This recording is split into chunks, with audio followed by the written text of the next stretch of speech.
नमस्कार, मैं हूं शिखा राजता और आप सभी का स्वागत है आपके अपने YouTube चैनल लीगल पॉइंट पर। आज हम बात करेंगे सुप्रीम कोर्ट के एक बेहद महत्वपूर्ण और हालिया फैसले के बारे में, जिसने एक बार फिर कर्मचारियों के अधिकारों को लेकर एक बड़ी मिसाल कायम की है। ये केस विशेष रूप से दिव्यांग कर्मचारियों के अधिकारों और राज्य सरकार की जिम्मेदारियों से जुड़ा है। यह फैसला उन हजारों कर्मचारियों के लिए उम्मीद की किरण है जिन्हें नियमित नियुक्ति का वादा तो किया जाता है, लेकिन बाद में उन्हें पदोन्नति यानी प्रमोशन और वरिष्ठता यानी सीनियरिटी जैसे फायदों से वंचित कर दिया जाता है। तो चलिए, बिना किसी देरी के इस केस को विस्तार से समझते हैं।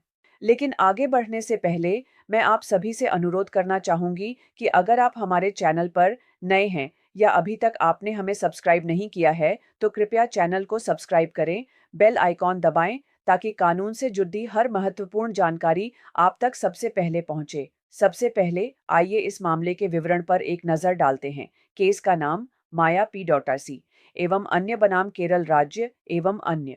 केस नंबर सिविल अपील संख्या 14,915 वर्ष 2024 तथा इससे जुड़ी अन्य अपीलें। फैसले की तारीख 23 मई 2025। बेंच माननीय न्यायमूर्ति श्री अभय एस ओका और माननीय न्यायमूर्ति श्री ऑगस्टिन जॉर्ज मसीह। तो इस केस की कहानी क्या थी? यह मामला केरल के कुछ दिव्यांग कर्मचारियों से जुड़ा है जिनमें 40% से ज्यादा की विकलांगता थी। इन सभी को केरल राज्य के अलग अलग सरकारी संस्थानों में अस्थायी तौर पर नियुक्त किया गया था। साल 2013 में केरल सरकार ने एक सरकारी आदेश गवर्नमेंट ऑर्डर जारी किया। इस आदेश में यह तय किया गया कि लगभग 2,677 दिव्यांग कर्मचारियों जो अस्थायी रूप से काम कर रहे थे, उनकी सेवाओं को नियमित किया जाएगा। इसके लिए सरकार ने सुपरन्यूमरेरी पद यानी अधिसंख्य पदों का निर्माण किया। ये ऐसे पद होते हैं जो किसी विशेष व्यक्ति के लिए बनाए जाते हैं और उनके रिटायरमेंट के साथ ही समाप्त हो जाते हैं। इस सरकारी आदेश के आधार पर इन सभी कर्मचारियों को नियमित नियुक्ति दे दी गई। कुछ कर्मचारियों ने तो इस नियुक्ति के लिए अपनी पुरानी स्थायी सरकारी नौकरी से भी इस्तीफा दे दिया था। उनकी नियुक्ति के आदेशों में यह भी लिखा था कि वे प्रोबेशन पर रहेंगे। लेकिन कहानी में मोड़ तब आया जब 3 साल बाद यानी 3 फरवरी 2016 को केरल सरकार ने एक और आदेश जारी किया।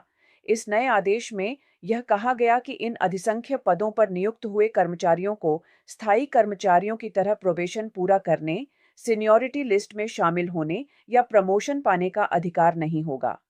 सरकार के इसी फैसले के खिलाफ इन कर्मचारियों ने कानूनी लड़ाई शुरू की, जो केरल हाई कोर्ट से होते हुए सुप्रीम कोर्ट तक पहुंची। अगर आपको हमारा काम पसंद आ रहा है और आप कानून को इसी तरह आसान भाषा में समझना चाहते हैं, तो हमारे चैनल लीगल पॉइंट को सब्सक्राइब करना न भूलें और इस वीडियो को लाइक जरूर करें। केस में शामिल कानूनी मुद्दे, लीगल पॉइंट्स इन्वॉल्व्ड। इस केस में सुप्रीम कोर्ट के सामने मुख्य कानूनी सवाल यह थे: क्या सरकार एक आदेश के जरिए नियमित नियुक्ति का वादा करने के बाद एक दूसरे आदेश से प्रमोशन और सीनियरिटी जैसे सेवा लाभों को छीन सकती है? क्या सुपरन्यूमरेरी पद पर हुई नियुक्ति को स्थायी नियुक्ति नहीं माना जा सकता? क्या सरकार का यह कदम भारतीय संविधान के अनुच्छेद 14, जो समानता के अधिकार की बात करता है, का उल्लंघन है? कर्मचारियों, अपीलकर्ताओं की दलीलें थीं। उन्हें 2013 के आदेश के तहत नियमित नियुक्ति दी गई थी। उनके नियुक्ति पत्र में स्पष्ट रूप से प्रोबेशन का उल्लेख था, जो एक स्थायी नौकरी का संकेत है। सरकार का 2016 का आदेश उनके साथ भेदभाव करता है और यह पूरी तरह से अन्यायपूर्ण है। वहीं केरल सरकार का तर्क था, यह नियुक्ति एक रियायत के तौर पर दी गई थी, न कि अधिकार के तौर पर। चूंकि ये पद अधिसंख्य थे, इसलिए इन कर्मचारियों को स्थायी कर्मचारियों के बराबर अधिकार जैसे प्रमोशन नहीं दिए जा सकते। ऐसा करने से नियमित प्रक्रिया से भर्ती हुए कर्मचारियों के अधिकार प्रभावित होंगे। इस महत्वपूर्ण विश्लेषण पर आपकी क्या राय है? क्या सरकार को अपना वादा निभाना चाहिए था?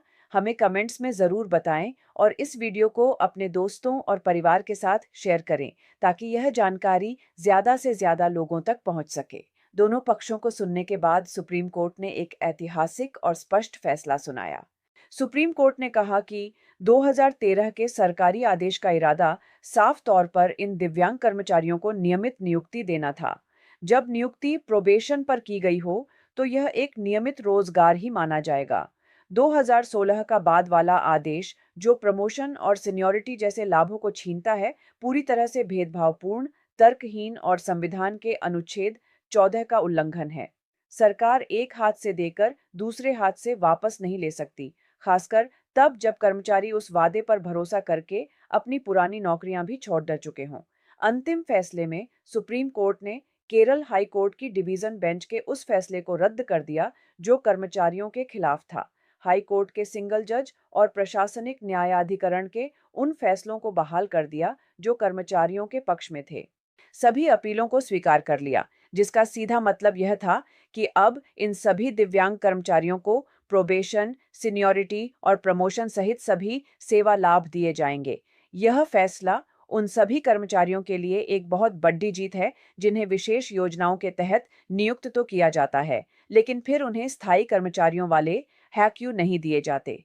कोर्ट ने साफ कर दिया है कि नियमित नियुक्ति का मतलब सिर्फ सैलरी देना नहीं, बल्कि उसके साथ जुड़े सभी अधिकार देना भी है। उम्मीद है आपको आज का यह एपिसोड पसंद आया होगा। कानून की ऐसी ही और जानकारी के लिए देखते रहिए लीगल पॉइंट। धन्यवाद।